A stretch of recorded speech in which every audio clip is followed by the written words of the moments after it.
teman-teman, sekarang kita akan masuk di sifat-sifat cahaya. Tadi kan sudah cahaya, sekarang sifat-sifatnya. Begini berikutnya. Cahaya dapat merambat lurus. Cahaya dapat dipantulkan.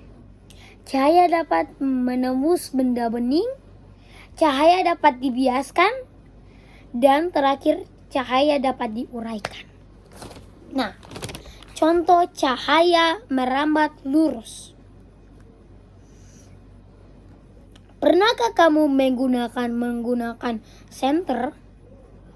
Ketika senter kamu dinyalakan, bagaimana arah rambat cahaya yang keluar dari senter tersebut?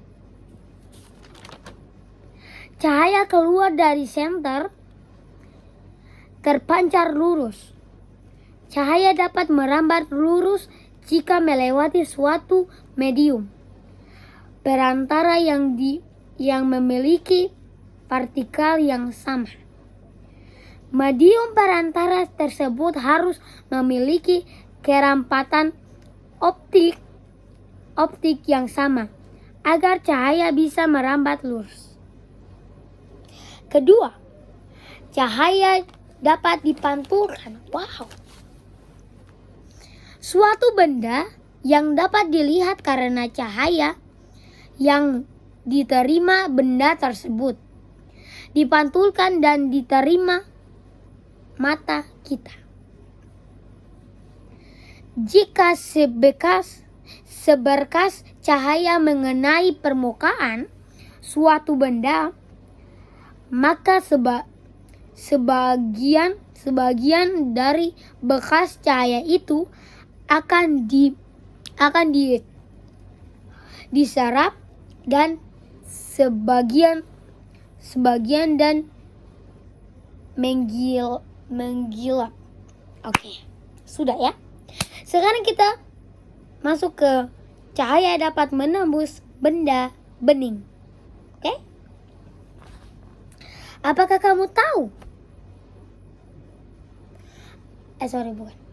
Apakah yang dimaksud benda bening itu? Apa sajakah yang termasuk benda bening?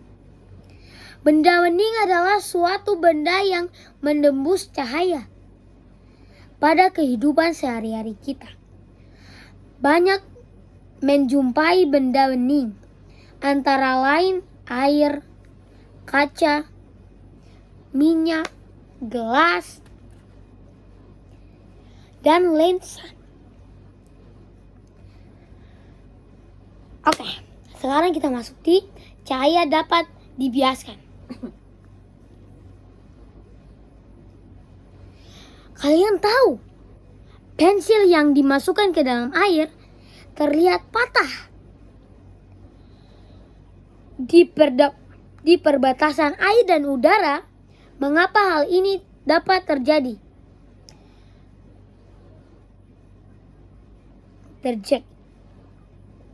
Cahaya merambat lurus dalam medium yang sama. Pensil tersebut ada di dalam air dan sebagiannya ada di udara. Pembiasan cahaya terjadi karena cahaya pada dua medium atau zat yang berbeda. Oke. Tadi kan sudah cahaya dapat dibiaskan. Sekarang cahaya dapat diuraikan. Ini yang terakhir ya guys.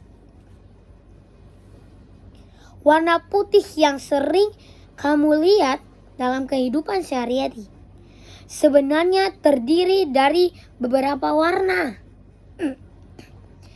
Cahaya putih dapat diuraikan menjadi beberapa warna. Peristiwa penguraian warna disebut dispersi cahaya. Cahaya putih dapat terurai menjadi cahaya merah. Jika kuning, dan hijau. Biru, nila, dan ungu. Susunan warna-warna seperti ini disebut spektrum cahaya. Contohnya spektrum cahaya dalam kehidupan sehari-hari adalah pelangi. Oke, kita lanjut di belakang ya. Pelangi terjadi karena cahaya matahari mengalami pantulan dan pembiasan oleh titik-titik air. Karena dibiaskan, maka cahaya matahari diuraikan menjadi spektrum cahaya yang terdiri dari beberapa warna. Peristiwa ini yang kita lihat di langit dan disebut pelangi. Oke, sekian dan terima kasih dari saya. Dadah!